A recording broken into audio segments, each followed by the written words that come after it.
Hello, everybody, and welcome to the March Madness edition of the TwoWorld podcast. I'm one of your co-commissioners, Jacob, and today I have with me my other co-commissioners who are...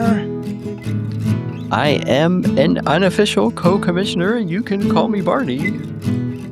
And I am an official co-commissioner from the Wooster Mennonite Basketball Association of Inadequate March Madness Participants. woo! I'm Ken. And also, I should give a quick shout to the many other co-commissioners that are in our area, Maria and Kyle. Kyle is Commissioner Emeritus. Jacob, maybe you can take us back to the start of March Madness in our lives at Wooster Mennonite. Imagine it is the year 2013, and a group of motley Mennonites decide that they want to create brackets for the March Madness basketball tournament. And they decide that the winner shall eat for free at Jake's Steakhouse. Bum, bum, bum. Lo and behold, around 12 to 13 people did in fact do this. I was one of them. And how did we pick our teams? Well, many of us didn't know much about basketball, so I picked schools that had strong theological departments. And lo and behold, I won 2 years in a row with that strategy. I don't know how it happened. The first year, I had filet mignon. It was so good.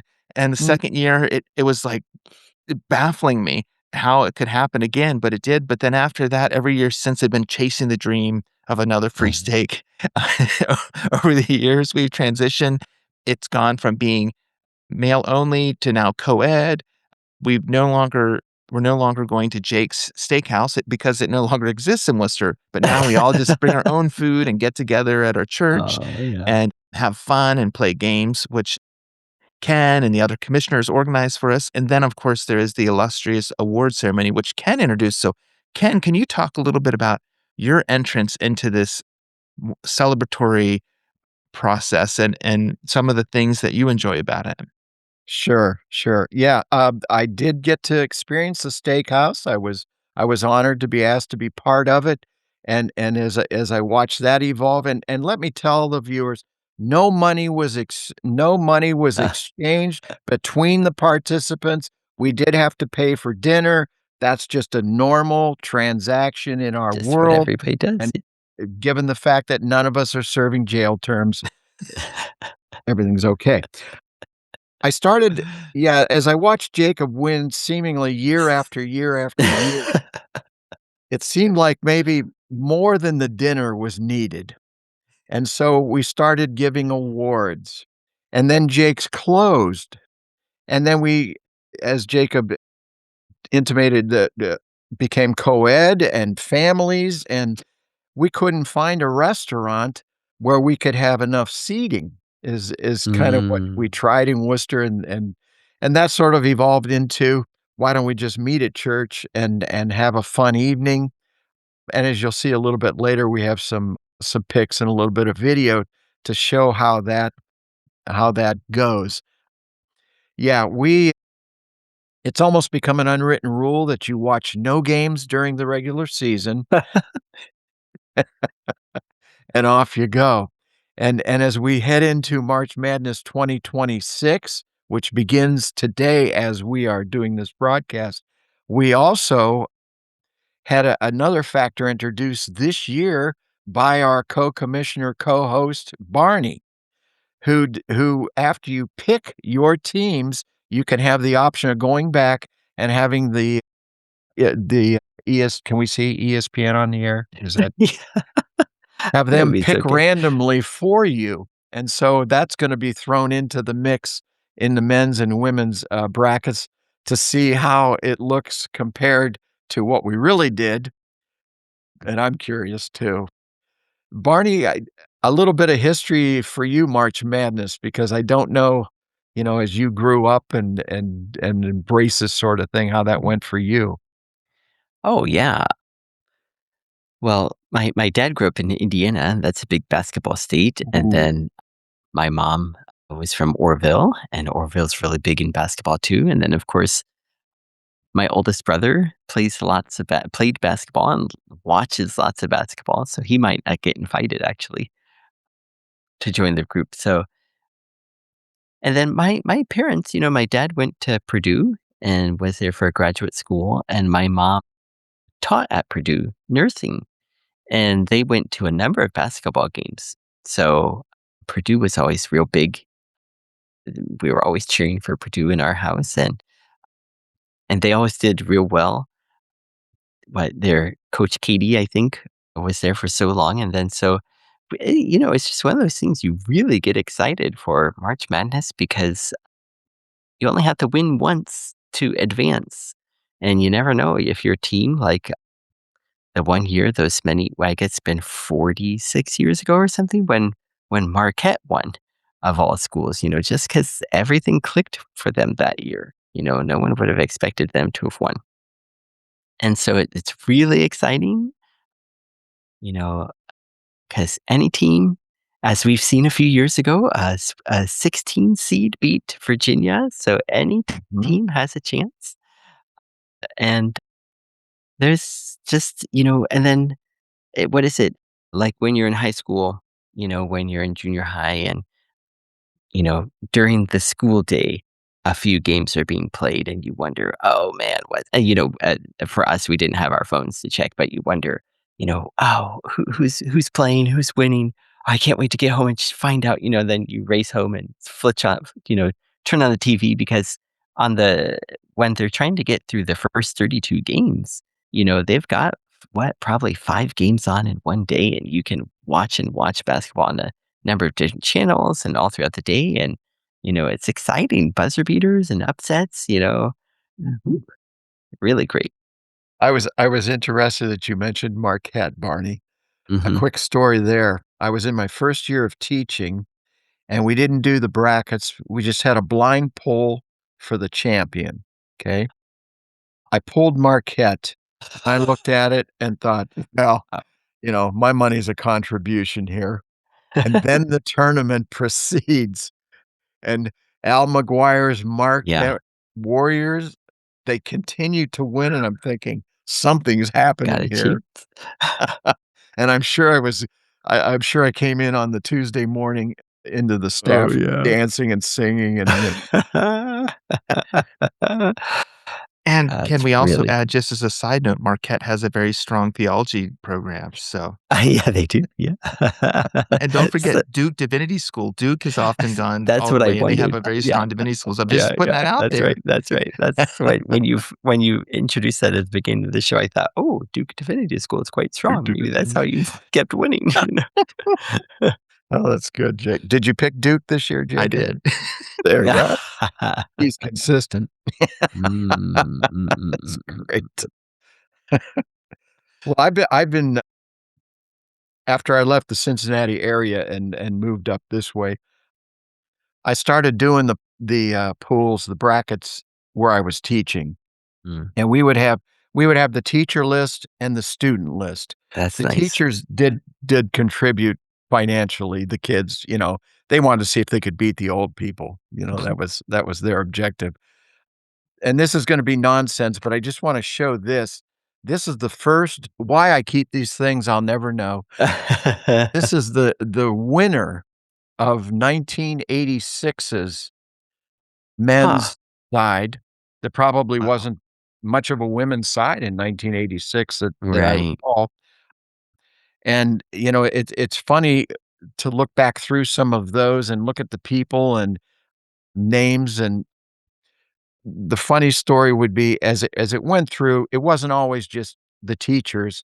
Some of our dads would play as well. Oh, And my dad was retired and he watched games. He watched games during the season and he was starting to win the pool pretty oh, yeah. pretty often, and then the controversy, the scandalous comments that, there is no such person, Gene Ains.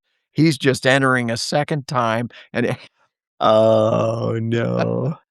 but I was always glad for my dad. He was a Oh, guy in yeah. retirement that didn't have a ton going on. Mhm. He loved watching his sports, and, he was I don't know if I should accept the winning amount. Maybe you could just give it to the, no, Dad, you won. This Oh, is, yeah. Wow. yeah. Uh, When you held that bracket up, it just made me think how spoiled we are these days to just digitally fill mm, out the bracket with just a mm-hmm, click. You had to mm-hmm. put in more Yeah. work and intentionality back in the 80s for that and 90s. Yeah. Yeah, nothing online. So, yeah, it was No. I don't know where I would have copied it from. From Maybe the newspaper, maybe. Yeah. maybe the newspaper, and then go from there, yeah. Yep. I noticed that my dad would always find a way to either copy the bracket or print it off, and we'd keep a little running tally of who's. We never really filled out brackets, but beforehand, but we kind of like had fun filling them out as the tournament went along. Okay. Yeah, but I wonder, maybe my oldest brother, maybe Craig did in his group of friends, but I'm curious, how is it that so I heard part of the story as to how I got included with the Wooster Mennonite group. 'Cause wasn't it that's maybe my image, I don't know clearly. Maybe Ken, you made an announcement at church and then Steve Schmidt said, "Hey, send that email to Barney," or something like that. Is that That's probably how it went. I don't remember either exactly, but yeah, it was good to get you into it. Mhm. I Um, I feel like Jacob. also a part of that too was that parents with children started inviting their children to fill out brackets too. So, like Mm. the Longacres really would represent, and then the Kinbombs, and then the Dotsons, and different families started, Wakefields that would fill out brackets, and it was a way to get more participation. And the more Mm. participants you have, the more Oh, yeah. dynamic and fun it is, and the Absolutely. celebration is larger. And so, Right. When I was at the OARDC, the Research and Development Center in Worcester for Ohio State, I ran one there, and my wife, Angie, was upstairs, and so I, had her try to get some people involved there, and I'll never forget, and Jacob, I think you met a man named Mainul from Bangladesh at one point, perhaps. Mainul, just the sweetest guy, and Angie had said, "If you need help filling these out, come and see me." So Mainul comes into her office with his brackets, and he said, "Angie, I don't think I can do this." And Angie said, "Well, I can help you out, Mainul." And he said, I'm just not in that good a shape. I don't know if I can play all these games." Thought it was a physical tournament. And when I saw Mainul, I said, "Mainul, I'm flattered by the fact that you thought I I could play could. all those games." But you could understand how the concept, would just fly by a person. Mhm. It's Mhm. crazy, yeah. Poor Mainul. Yeah, when I was at the medical school, then there was another, teacher from the US, and then he and I knew that this was exciting, and we tried to get 2 other Japanese teachers involved, and they were real nice, and they played along, but, of course, they they didn't know any of these schools, so they said that they just kind of picked based on, which logo to the school looked nice. And of course, Sean and I had a little bit of knowledge of, which were the perennial strong teams that would probably make it through. And so we kind of, occasionally would wonder, at such odd choices that they chose. But I think that sometimes they would have like a tiebreaker question, like Mhm. how many total points will be scored, in the final game or something like that. And I think one of the teachers put like 28 or something like that. What is that final score going to be? Oh, Yeah. there's a lot of defense in this game today. Yeah, I think we've had some difficulties that way through the Yeah, years. yeah. Well, yeah. Yeah, 297 points. Yeah. It's an NBA game that goes into 3 overtimes. Yeah, that's funny. Oh, man. Mm. Well, this be an interesting time to look at some of the pictures you prepared, Ken, and the video? Sure, sure. Awesome. Okay, well, for our viewers, those who are seeing the YouTube video, you'll be able to follow along, and for our audio-only listeners, we'll try to describe what we're seeing here. Yeah, this was one of the semi-early years for Wooster Mennonite. That's Commissioner Emeritus Kyle, who also had won that year apparently, and you can see the substantial trophy that he was given. I think this is maybe outside of a restaurant in Worcester where we did the quote ceremony at that point, and his young daughter there who's being smothered was also a participant as well as his wife Jen. That's when I guess we still were having steak for the Mhm, winter. Yes. mhm. Yeah, this is at our church, and that year we met in the parking lot, and undoubtedly Kyle is holding up one of the awards to be given. Jacob, I'm not remembering. Was it I wa Jo was it, for, one of the Longacres who won maybe? Like, Possibly. Rosie or Violet? And there was boy, there was a picture of someone on that Is it that was Joe comical. Biden? I maybe, or was it from, like a conservative Christian university or something, or televangelist, or I thought it I was don't some know. interesting connection, but anyway, there's a story there. I sure wish we knew That's it. for sure. Yeah, right. Did John win? Was there a year where it's like 2 Longacres won? Was it a nod to his time at Moody Bible Institute or something like that? Or I Mm, can't remember. I'm There not was gonna some remember. inside joke. Yeah. You really researched it well at the time, so At the time. I mean, if we could tap into it, it would be great, but maybe at some point we'll circle back if we can remember. Yeah, that's good. Do you wanna Yeah, say a little bit about what's going on here? yeah, yeah, Jacob and I, decided to put together a little rap. I'm not sure what triggered the thought to do this, but I remember we had a whole lot of fun getting it ready, rehearsing it up a little bit, and then I forgot the second line as we were starting. But fortunately, I pulled it together, and Jacob, did a great job of, Beatboxing. advancing the, here we go. March Madness. Oh, as you lost earlier, there were tears of sadness. But one person knew how to pick men sinners. He rose and standing blew away all us sinners.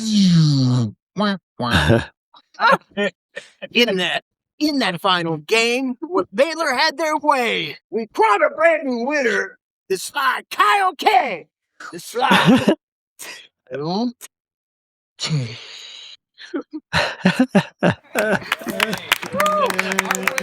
Nice, nice. I Oh, recall man, it going viral, I think, I think so, 39 viewers or something. but oh, come on. This is the other side of the church. Nice sunny day. Sometimes we don't meet until May because you're trying to, accommodate a Ah, number of people yeah, so they yeah, can yeah, be yeah. there. You can see the Longacre family almost in total here. And yeah, that was just a random shot from another year. We always share a dinner. The winner still does get some free food. They get to Oh, kind of pick where from, and somebody goes and picks it oh, up that's for them. nice. Yeah, yeah. And Ah, I feel like one of these years when we were celebrating outside like this, that you involved the John and Julie's 2 sons, Yes. Jonathan and Isaac, in helping to, officiate, and then there was, a very physical, like, slam dunk contest where people could do twirls and jumps and jump over people as they run towards the net. I mean, people were lying down on the ground, and they would jump over them. I remember it was so creative, and then I think was there an award for the best dunk or something that year? I don't know if you remember Mhm. that. Yeah. I think Jonathan and Isaac were the judges. That's right. And yeah. Yeah, as I recall, yeah, we did a little puppet show. I think it was just with Isaac because I had used Jonathan in an earlier thing at church, and Julie had asked, if there was some way to have Isaac be involved at some point, and yeah, that was a good, Nice. easy vehicle to accomplish that. Yeah. Yeah, the slam dunk, that was Kyle's idea. That was really, really a fun year, and it's because our people were so into it. It wasn't like they just lined up and, jumped at it, but you guys were such fun in that. And just yeah. The interesting thing about having it outside too was I remember one year there were some people over by the laundromat, and I don't know if it was John or Julie or somebody said, "Oh, let's invite them to come over," and they did. Oh, yeah. They came Oh, over and hung wow. out with us a little bit and talked. Yeah. Oh, So wow.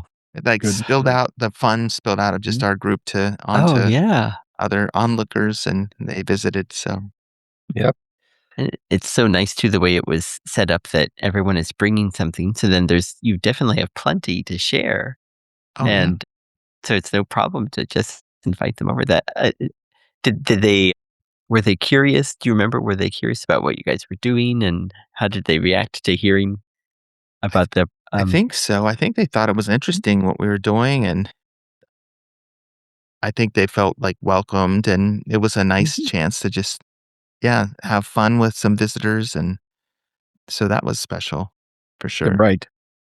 Yeah, Last year, 2025, we did kind of an Olympic theme because Barney, we had Japan. Mhm. We had flags from Japan and Canada, Canada because, Doug's there. Yeah. Doug and Miriam's family, yeah, and the US, and what was the other one? There were Was there 4, I think. France or I'm trying to remember. I'm trying to. Ooh, who would it be? Mongolia. Mongolia, Oh, of course. Mongolia. Of Thank you. course. Of Yeah, course. because they joined us via Zoom Hmm. or FaceTime, and they were part of it, yeah. They got up very early. Very early. That's so cool. Yeah, and I remember too one year Jake Wakefield joining by Zoom. So it was nice. Last year. Yeah, yeah, and it's nice to offer that for Yeah. those who connect remotely. So, yeah, it's wonderful. The technology makes it possible, and so we're Mm. happy about that. Yeah, I love the creative celebration and energy, Ken. I just have to say that you have put in it over the years. It makes it so fun, and yeah, so what a joy. Thank you for putting it the thought behind the skits and, the writing that goes into every ceremony. For our listeners, I don't know if I can do it justice, but Ken puts a lot of work into the formal language with which the the prizes are bestowed and the effusive acknowledgement of the roles of emeritus commissioners and current commissioners. So there's a lot of deference, and then one year there was a ceremonial, like, was it a procession of judges who were coming in? Was it Kim Hartman that year? And I don't know if it was Maria, but they were played their characters wonderfully. I think they maybe even had costumes or something, or something, Black robes, yeah. black robes. And I mean, just the thought each year, it's like, what's going to happen this year? It's gonna, Oh, yeah. but no pressure, Ken. Like, but that doesn't mean you have to feel an inordinate pressure. But every year you do come up with awesome, things. Let the well not run dry. Oh, Yeah, this year's plan so far is well, there isn't one. So, okay. Hey, Great. blank slate. You could do Yeah. anything because there's all this potential just waiting there to be discovered. And oh, man. So Jacob, you said that your strategy for, picking teams is kind of centered around the strength of their divinity program. Ken, how about you? What is your strategy, or what was your strategy this year? Strategy is an interesting word, Barney. I looked a lot at the seed numbers because I know that Florida was sort of number one-ish for a while, and then Yukon was back up there, and Florida won it last year, so I didn't pick them because who wins 2 times in a row? Not very often. way back in the day when UCLA was dominant and Duke was, So no, I don't really have a big plan. I could pretend, but some of the, 8 and 9 seeds Yeah. for our viewers who could care less, each team gets a sort of a ranking, and the lower your seed number, supposedly, the better you are. So the hard picks are like the number 8s and number 9s because they're apparently very evenly matched. So, those are toughies, and when you're trying to get points early in this thing, sometimes those can spell kind of a difference. Barney, how do you look at it? Yeah, I like to say it's hard for me to pick a bracket because my heart always gets in the way. I've when I was really interested in basketball, my earlier memories is when Duke was so strong, and then so that's the last team I want to see, win the championship or even make it to the Final Four. I grew up, I loved the Fab Five from Michigan, and Duke always got in the way of them, and then there was Purdue had Glenn Robinson, who was so strong. And then Duke always got in the way. They were always either the same region or the same side of the bracket. So either it's the Elite Eight or the Final Four, and they're going to meet each other, and Duke's always going to prevail. So so for that reason, I usually fill out a few brackets. I try to fill out one bracket that's fairly realistic that usually doesn't have Duke winning it all.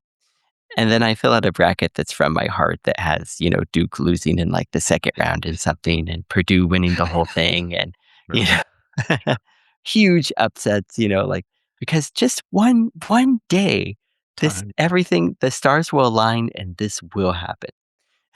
But then this year that I have these brackets, and I haven't decided which bracket to add to the group yet, because I'm going to wait a little bit to see which one is doing really well, and then I'll sneak that one in there. But this year I thought, I've gotten to be good friends with AI, and in part because it helped me a ton with my taxes. I am not joking. AI is your friend when it comes to filling out your taxes. And then so I thought, well, if AI does so well with my taxes, let's ask about the bracket. But first, I do have to say one thing. AI in general is pretty bad with sports. I remember 2 years ago, I was doing the bracket on ESPN for baseball. And the tie-breaking question then, the baseball postseason was progressing, and I think we were already into the ALCS and the NLCS, so the championship series. And I was just curious. I was out of it, but I was looking at the leaderboard thinking, oh, if it goes this way, who's going to win? And the tie-breaking question in this case was, how many total runs will be scored in all of the playoffs?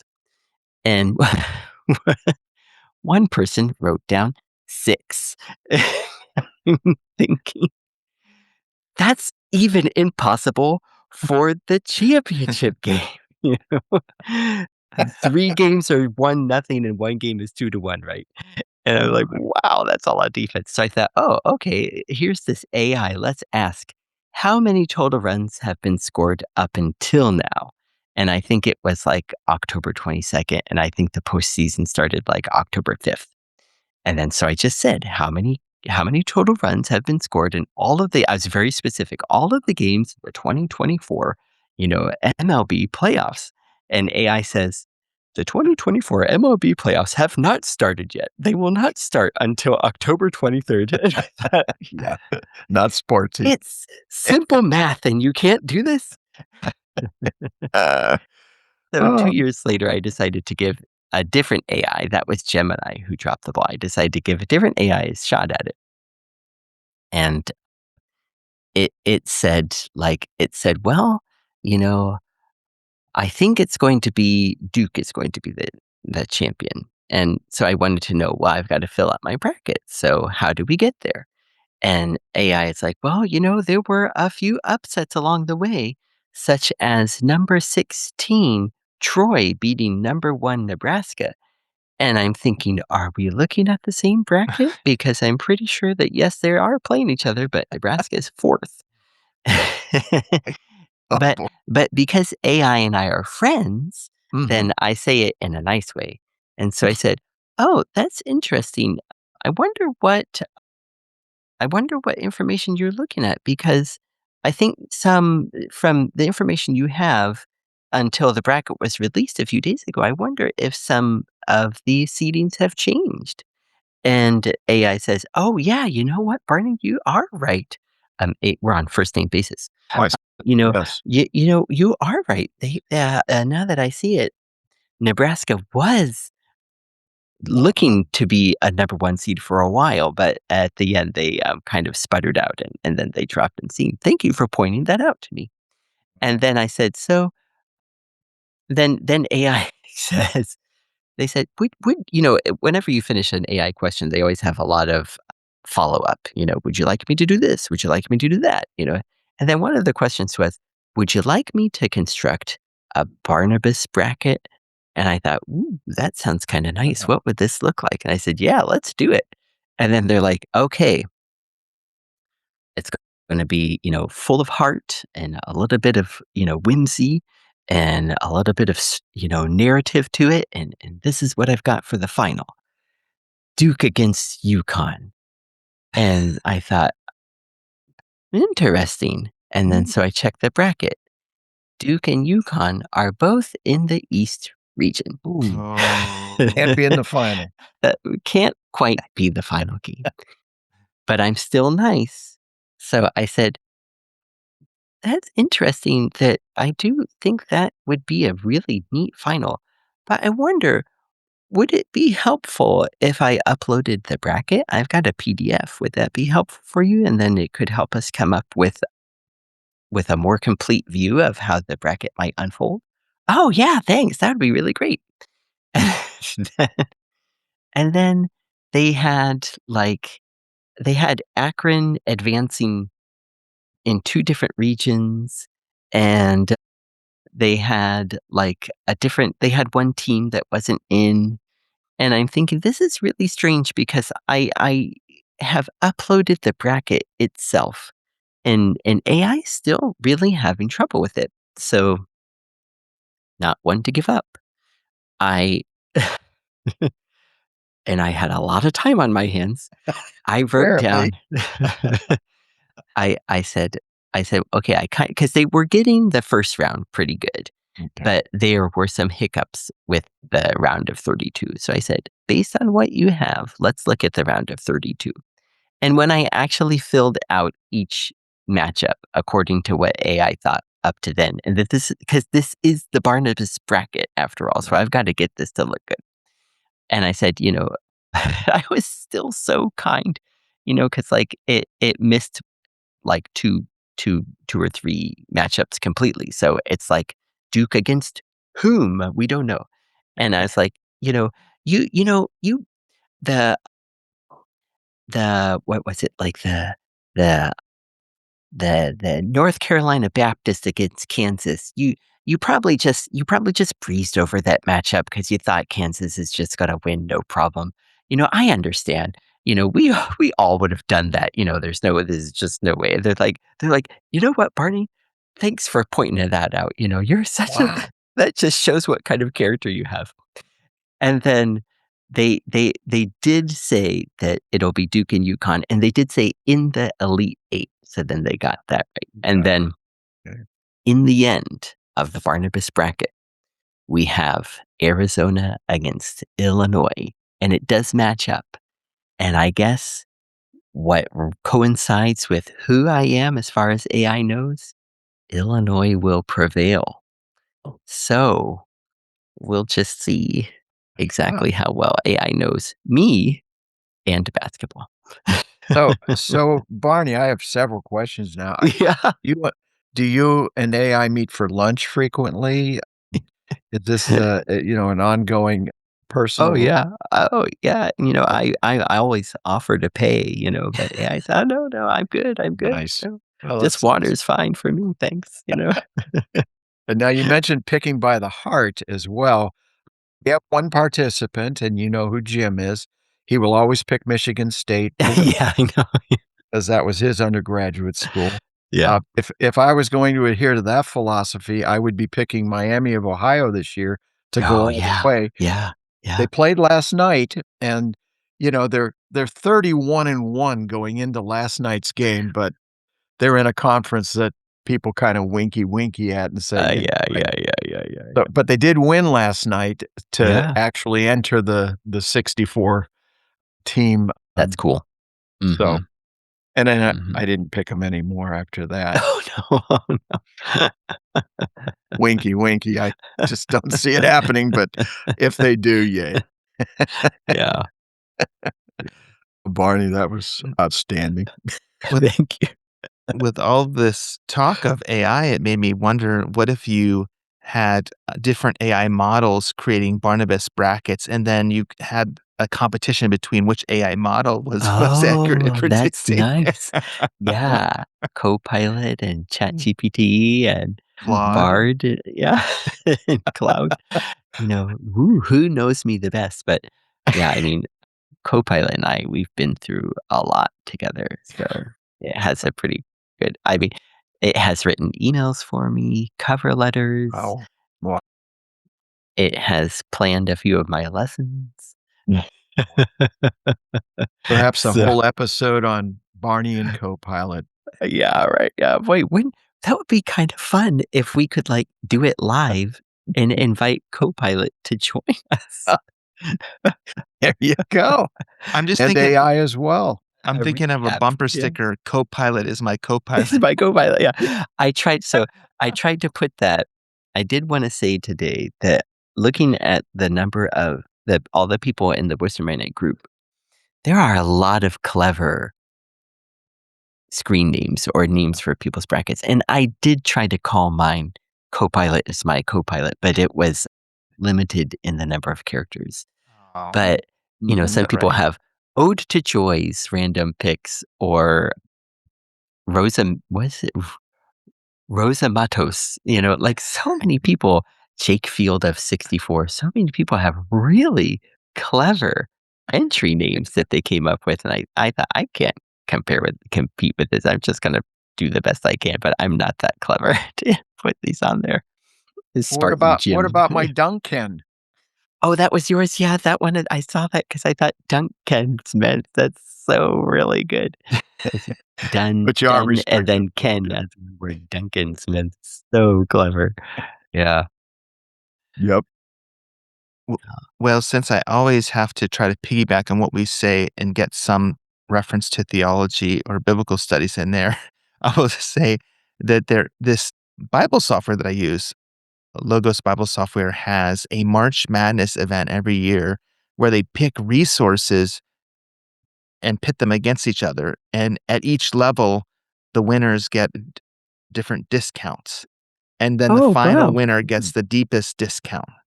And so, but it's based on popularity, and the individual users vote in the matchups which resource they think is better. And then as it continues to win, its price goes lower and lower. So That's nice. each year they do that, and I Wow. often will pick up. You are something. involved. Oh, yeah. Very good. Very good. Keep us posted. Yeah. Are the brackets weighted? So a really popular one will go against a really unknown one in the first round or something like that. I feel like generally they're pretty the competitions are pretty close. So they must do some type of prep to put, but they do have some awareness, because by the end a lot of the resources are big resources going against big resources. So there must be some amount of weighting going on. Yeah, that's a good point, Barney. That's such a Sounds neat idea, done, though, and it just shows that everyone, a lot of people get excited about March Madness from people you wouldn't expect would be into it or really into it, and probably we all have all these great memories around it, and it just permeates who we are, and it's something that Sean and I tried to share with the people here. There's not anything. I mean, there are a lot of fun sporting events here in Japan, but not quite what captures the same excitement of March Madness. Something real special. Good. Yeah. Well, is there anything else that either of you would like to share before we close our episode? No? Just that this is the year for Purdue to have their one shining moment, if you ask Good. me. Good. I don't know how their theology department is, but their engineering department's quite good.